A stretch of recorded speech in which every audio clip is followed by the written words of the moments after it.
Okay, YouTube, this video here is showing you how I made a pretty much free but kind of redneck camera holder.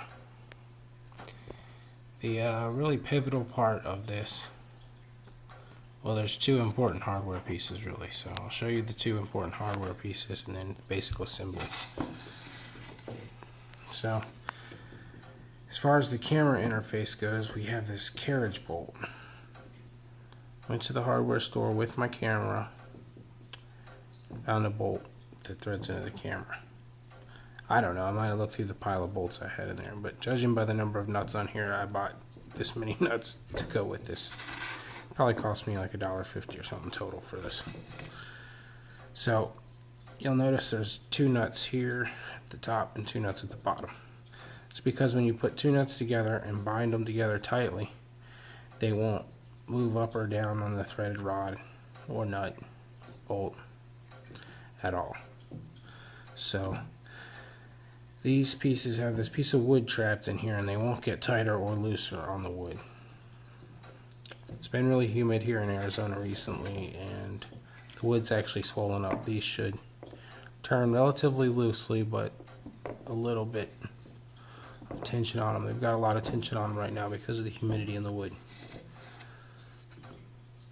The other important piece was this quick release I salvaged, I think from a kid's bicycle seat. Something like that. Probably from something that was going to be thrown away anyway, and I was like, oh, I'll keep that hardware. Might come in handy sometime or another.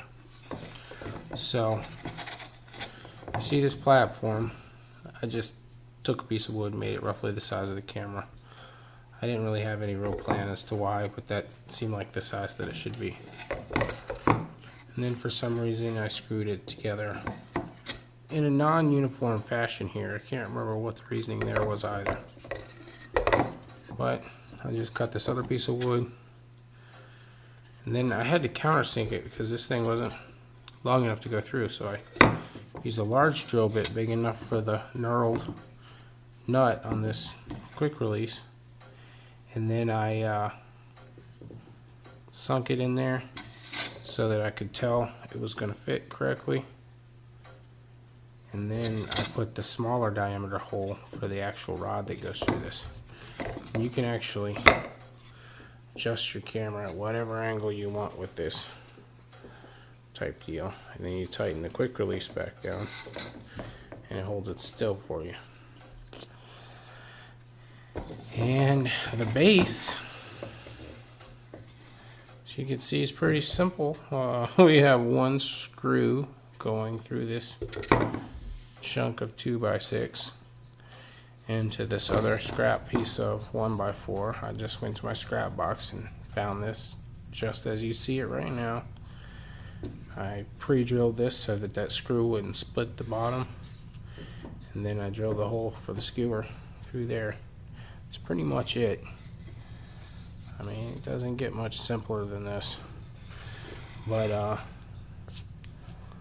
my 5-year-old used to play with my GorillaPod camera holder all the time. Now I can't find it. So I don't know what she's done with it, but I need a camera holder to make a little video later on this evening. And this is what I came up with. And truth be told, I already had this part. Just a minute, I'll show you the other base, because this holds the camera, this portion here.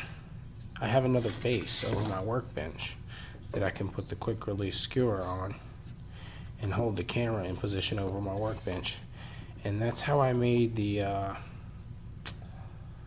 hose reel video and the brake bleeder video that I haven't finished yet because I still haven't gotten around to finishing the brake bleeder. But anyway, yeah, that's how I make my workshop videos, is using this with a different base that's mounted to the wall, and I'll show you that right now. Okay, so yeah, this is the wall over my workbench. You can see there's one screw on this little square piece of wood. That one screw goes into a stud in the wall to support the camera firmly. And there's this other little piece of wood screwed to that little square piece. And it has the hole that receives that quick release skewer. And it is over top of my workbench that is kind of dirty right now. I haven't worked on much lately, and I need to clean up. So, but yeah, that's my 2 camera holders for my main camera that I make videos with.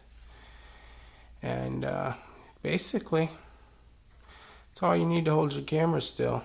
Because as you can see, I can't do it well by hand. Thank you.